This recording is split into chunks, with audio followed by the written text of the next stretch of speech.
everyone, welcome back to my YouTube channel Caroline Surajiki Sukma. Don't forget to like, comment, share, and subscribe.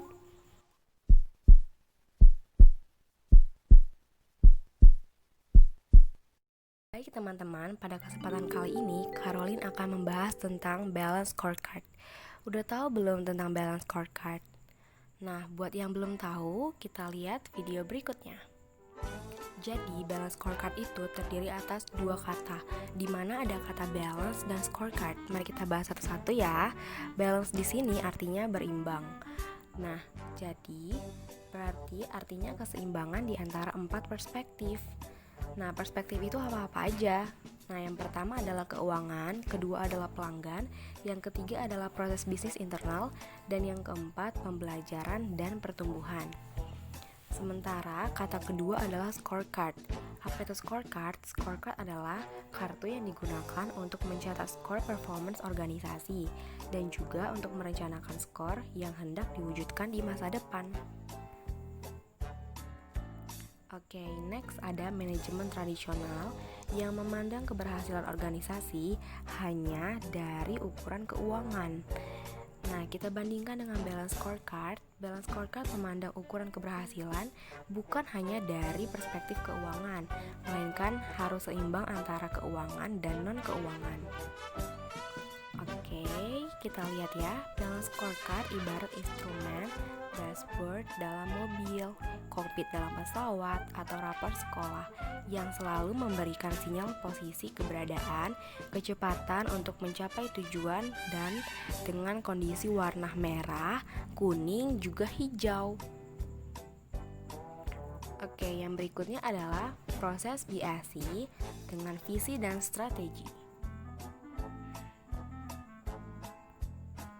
Next, setiap perspektif memiliki 4 komponen penting. Apa-apa aja? Yang pertama adalah tujuan, yang kedua adalah ukuran atau indikator, yang ketiga adalah target, dan yang terakhir adalah inisiatif atau langkah upaya. Keempat komponen utama ini diterjemahkan dan diarahkan oleh vision and strategy. Next ya teman-teman, aku harap jangan sampai ada yang skip. Nah, di sini kita bahas tentang manfaat balance scorecard dalam pengukuran kinerja. Teman-teman bisa lihat sendiri ya, apa-apa aja manfaat balance scorecard dalam pengukuran kinerja. Oke, yang berikutnya tahap-tahap implementasi dari balance scorecard. Yang pertama ada visi dan misi, yang kedua tujuan, yang ketiga peta strategi, sampai yang terakhir adalah rekomendasi kebijakan organisasi. Teman-teman bisa lihat sendiri ya. Oke, next adalah kita bahas tentang tahap pertama, yaitu klarifikasi visi. Oke, teman-teman bisa lihat di sini ada dibuat pernyataan visi. Nah, nanti kita uji visinya. Jika sudah tercapai, kita catat iya, dan seterusnya. Oke, yang tahap pertama kita buat klarifikasi misinya. Nah, di sini kita buat pernyataan misi dan uji misinya. Ada kolom nomor iya, belum, ataupun tidak. Kita dapat lihat di sini untuk pertanyaan pertama, apakah misi tersebut menggambarkan budaya organisasi saat ini dan yang diinginkan di masa yang akan datang? Nah, jadi jika jawabannya iya, maka teman-teman checklist yang kolom iya dan seterusnya. Oke, kita bahas yang berikutnya, ada tujuan. Untuk tahap kedua ini ada tujuan, yaitu teman-teman bisa lihat sendiri ya. Oke, untuk yang berikutnya adalah peta strategi.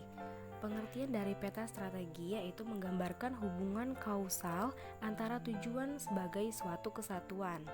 Nah, yang kedua, peta strategi merupakan peta jalan atau roadmap agar pelaksanaan kegiatan berhasil dengan sebaik-baiknya.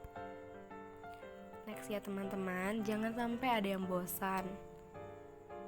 Oke, di sini aku akan bahas tentang peta strategi lagi. Namun di sini ada dibuat untuk perspektif pelanggan, perspektif keuangan, perspektif proses layanan, perspektif pembelajaran dan pertumbuhan, hingga nanti kita akan mencapai tujuan akhirnya. Oke, yang berikut adalah tahap ketiga E, contoh dari model keterkaitan 4 perspektif. Teman-teman bisa lihat sendiri ya tahapannya.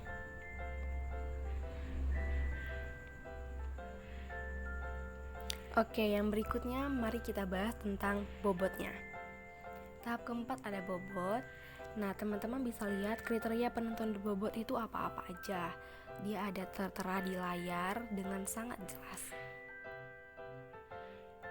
Oke, yang berikutnya kita lihat contoh format bobot. Di sini dibuat perspektif, peta strategi, dan bobot perspektif. Nah, di sini kan tadi udah aku jelasin perspektifnya ada 4. Kita bahas yang pertama, pelanggan. Nah, di sini kita harus tahu dia itu udah mencapai kepuasannya belum, udah mencapai penerapannya belum. Jika iya, mari kita buat bobotnya hingga nanti mencapai 100%. Oke, yang berikut adalah tahap kelima, yaitu sasaran strategi. Nah, sasaran strateginya sebagai berikut ya. Oke, teman-teman, kita udah sampai di tahap kelima tentang format sasaran strategi. Sama seperti yang sebelumnya, di sini perspektif disediakan ada pelanggan, ada proses internal, ada ELNG, and financial. Nah, tahapan-tahapannya sudah jelas ya teman-teman. Mulai dari penyediaan anggaran secara rutin sampai nanti kepuasan masyarakat. Jadi di sini kita harus tahu mereka itu mencapai kepuasan atau tidak. Nah, nanti akan ditotalkan jika nilainya 100, ya nanti akan mendapatkan skor berwarna hijau seperti yang sudah dijelaskan tadi. Oke, yang berikutnya adalah tahap ke-6 tentang tolak ukur kinerja. Tolak ukur kinerja dalam BSI menggunakan indikator kinerja utama. Teman-teman bisa lihat ya. Nah, yang berikutnya mari kita bahas contoh tolak ukur kinerja. Ya, seperti pada gambar. Di sini lengkap ada tahap ketiga, tahap keempat, tahap kelima, dan tahap keenam. Nah, misalkan kita bahas tentang pelanggan, seperti yang tadi, mulai dari penyediaan anggaran secara rutin hingga kepuasan masyarakat. Nanti pada tahap kelima, yaitu sasaran strategi, kita lihat apakah misalkan ada UAN meningkatkan kecerdasan siswa. Jika benar, maka tahap ke-6 kita tulis tingkat kelulusan berdasarkan UAN adalah 80% dan seterusnya.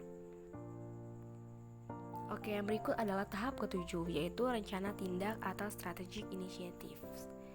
Teman-teman bisa lihat sendiri ya, rencana kerja tahunan adalah kegiatan untuk mencapai tujuan. Seperti yang tadi kita bahas, semuanya adalah untuk mencapai tujuan.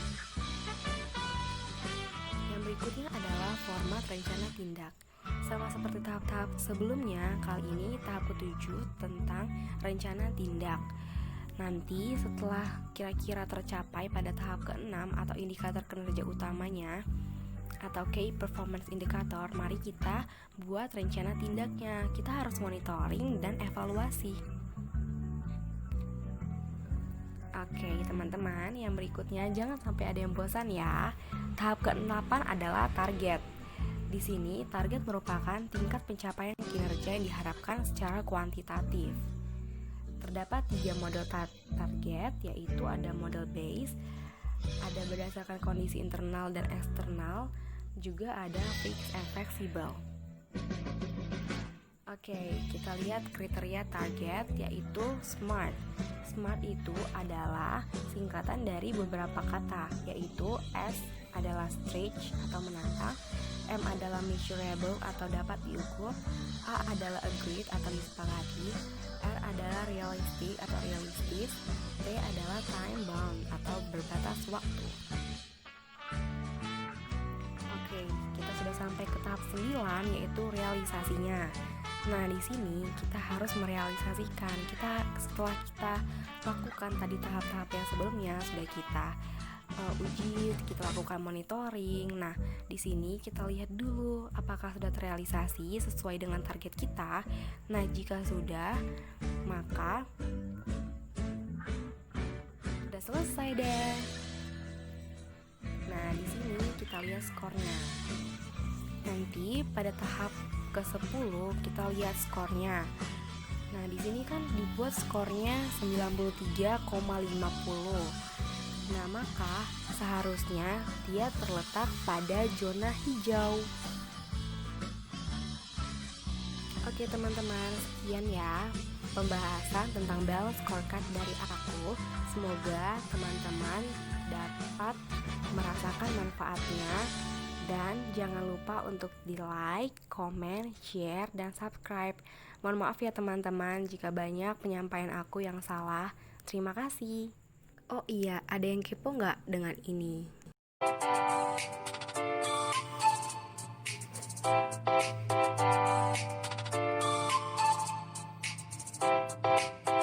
Teman-teman, izinkan aku memperkenalkan kampus aku, yaitu Politeknik Wilmar Bisnis Indonesia.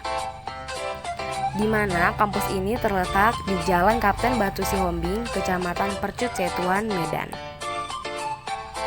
Kampus ini keren banget loh, karena memiliki 4 program studi, yaitu yang pertama, program studi akuntansi perpajakan, yang kedua, manajemen pemasaran internasional, yang ketiga, agribisnis hortikultura, yang keempat, pengelolaan konferensi dan acara.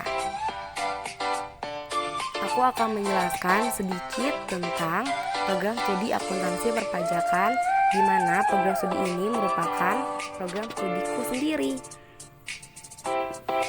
Teman-teman tahu tidak? Pada program studi akuntansi perpajakan, kita akan dibimbing oleh dosen-dosen yang profesional dan berkompeten. Selain itu, banyak hal-hal spesial yang terdapat di Politeknik Wilmar Bisnis Indonesia. Contohnya, kita akan dibekali dengan pelajaran entrepreneurship. Jadi, tunggu apa lagi? Ayo ke WBI, daftarkan diri kamu sekarang juga.